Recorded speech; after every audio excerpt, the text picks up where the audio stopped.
যারা digital marketing নিয়ে freelancing করছেন বা করতে চান তাদের জন্য কিন্তু একটা দারুণ খবর আছে। এখন সরকারিভাবে নিজের দক্ষতাকে সার্টিফাই করে নেওয়ার সুযোগ এসেছে।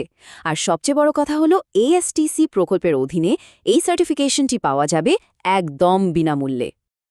আচ্ছা, এখন প্রশ্ন হলো পুরো ব্যাপারটা কিভাবে হবে। প্রক্রিয়াটা কিন্তু খুবই সহজ। সব মিলিয়ে মাত্র ৩ দিনের একটা অ্যাসেসমেন্ট প্ল্যান।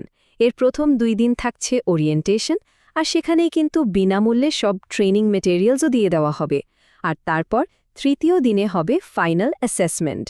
শুধু তাই না, যারা সফলভাবে এই পুরো অ্যাসেসমেন্টটা শেষ করতে পারবেন তাদের প্রত্যেককে কিন্তু ভাতাও দেয়া হবে। আর সেই ভাতার পরিমাণ হল ২৪০০ টাকা। তবে হ্যাঁ, এই ভাতার ব্যাপারে একটা বিষয় কিন্তু পরিষ্কারভাবে জেনে রাখা ভালো। ভাতাটা পাওয়া যাবে দুটো শর্তে।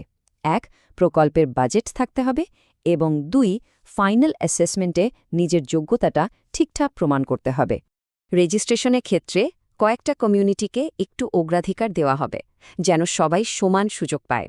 যেমন হতদরিদ্র, মুক্তিযোদ্ধার সন্তান, ক্ষুদ্র নৃগোষ্ঠীর সদস্য এবং যারা এখন বেকার আছেন তারা প্রায়োরিটি পাবেন।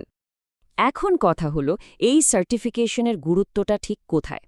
দেখুন, পুরো মূল্যায়নটা কিন্তু সরাসরি জাতীয় দক্ষতা উন্নয়ন কর্তৃপক্ষ বা এনএসডিএ পরিচালনা করছে।